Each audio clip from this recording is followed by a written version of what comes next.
Coucou les amis, c'est Sandra, j'espère que vous allez bien aujourd'hui, j'espère que vous êtes en pleine forme, j'espère que vous avez mangé votre crapaud matinal, j'espère qu'il était acide, amer, salé, mais que vous l'avez croqué quand même et que vous avez fait cette chose difficile, compliquée mais challengeante qui va vous donner l'énergie d'accomplir des actions pour faire avancer vos projets aujourd'hui.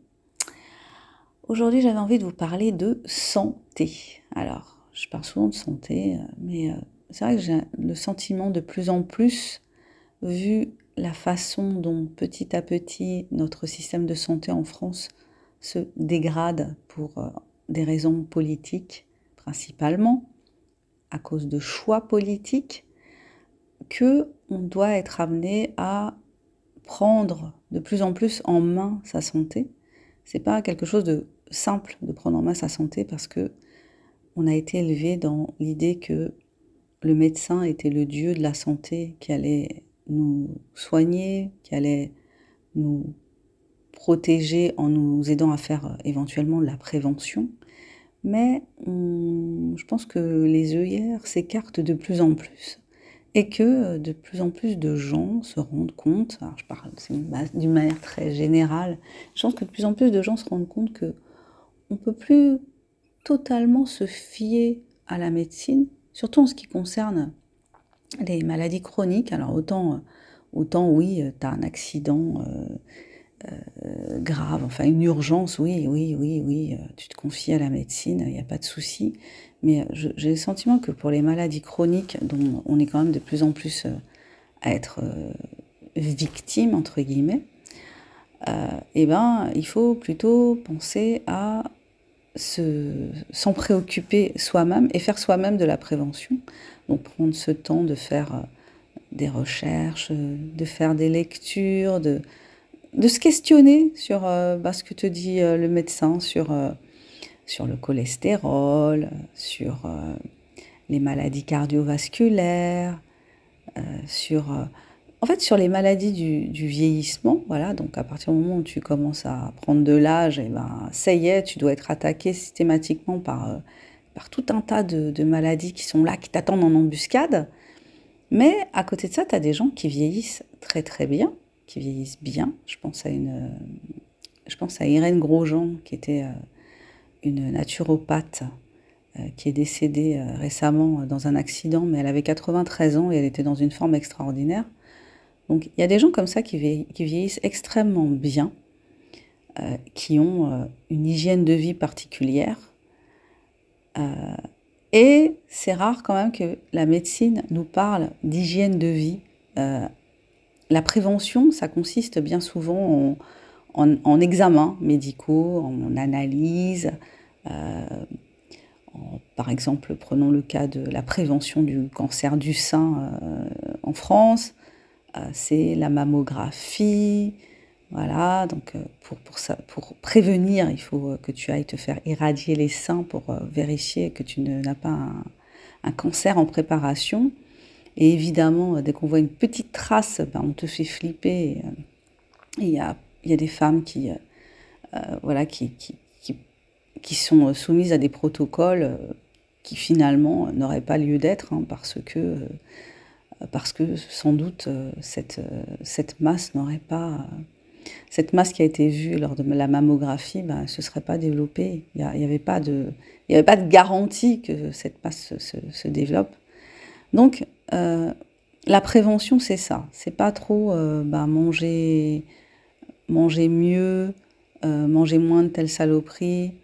La prévention, c'est pas on va interdire à l'industrie agroalimentaire de faire telle chose.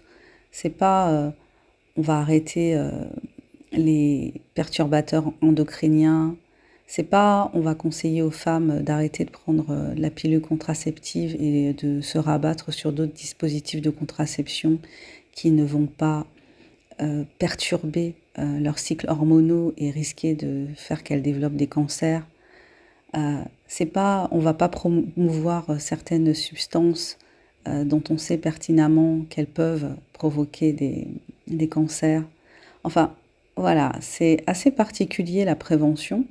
En tout cas, moi, d'après ce que j'ai vu, d'après ce que j'ai lu, d'après ce que j'ai entendu, d'après ce que je vois dans mon entourage. Donc c'est mon analyse, hein, elle est discutable, tout est discutable. Mais voilà, moi c'est comme ça que je vois les choses. Et récemment, je discutais avec une amie qui a des soucis au niveau de sa thyroïde et donc qui est sous traitement.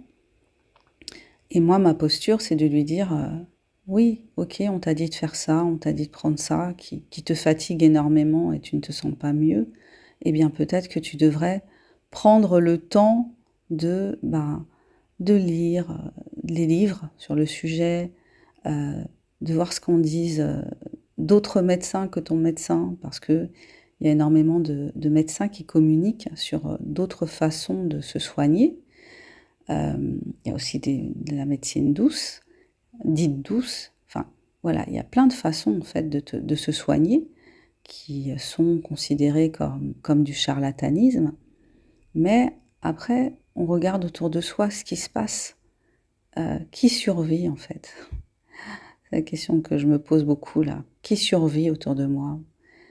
Ceux qui se confient corps et âme à la médecine ou ceux qui, certes, acceptent la médecine, mais font eux-mêmes un travail de prise de conscience, un travail ils sont pas aveuglément livrés à leur médecin, ils font des choses de leur côté, ils regardent comment leur corps réagit, ce qui leur fait du bien, ce qui leur fait pas du bien, ils modifient leur alimentation. Voilà, ils sont pas dans une seule façon de faire.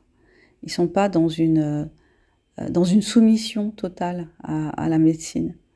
Et je pense que de plus en plus, peut-être que justement la chute de ce système médical tel qu'on l'a connu, hein, qui est détruit en fait dans le but de quoi que le privé prenne le relais, hein, qu'on se retrouve dans un système où la médecine devient quelque chose de privatisé et que ceux qui peuvent payer pourront se soigner, et puis ceux qui ne pourront pas payer, ça va devenir de plus en plus compliqué de se soigner. Donc dans un système qui devient comme ça, je pense que de plus en plus de personnes vont réfléchir à comment rester en bonne santé en fait. Bon, écoutez, hein, c'était ça que j'avais envie de partager avec vous ce matin. Je me présente pour ceux qui ne me connaissent pas, je suis Sandra Ganval, écrivaine indépendante. Sur cette chaîne, je partage avec vous ce que j'ai envie de partager. Si cela vous dit, abonnez-vous. Si vous vous abonnez, pensez à activer la cloche pour être averti des prochaines parutions. Je vous invite à découvrir mes écrits qui sont tous sur la plateforme Amazon en version papier et en version numérique. Je fais des expériences littéraires, donc il y en a pour tous les goûts, de la comédie romantique, un thriller psychologique, des nouvelles fantastiques, une série de science-fiction. Si vous êtes intéressé par l'auto-édition, je vous invite à découvrir mes formations. Donc elles sont, vous avez les liens juste en dessous de la vidéo vers mes formations qui sont gratuites. Donc formation pour publier son livre en auto-édition. Des masterclass, des ateliers pour lever vos blocages si vous avez des blocages par rapport à l'écriture. Et puis troisième chose, j'accompagne des personnes qui souffrent de troubles du comportement alimentaire. Je suis coach dans les troubles du comportement alimentaire. Donc si vous souffrez de troubles de ce type-là, hein, que vous souhaitez un accompagnement, eh bien n'hésitez pas à me contacter. Vous avez mon mail juste en dessous de la vidéo. Je vous remercie de votre passage sur ma chaîne. Je vous souhaite une très bonne journée. Prenez soin de vous, prenez soin de votre mental. Prenez le temps de vous informer, de lire des livres, de regarder des vidéos, de faire la part des choses, voilà, d'écouter un son de cloche, d'écouter un autre son de cloche, de vous poser la question de d'où parle la personne, est-ce qu'elle a des conflits d'intérêts, est-ce qu'elle n'en a pas. Enfin voilà, tout ça, c'est très très important, même si on en parle peu. Je vous dis à bientôt pour le prochain partage. Bye bye.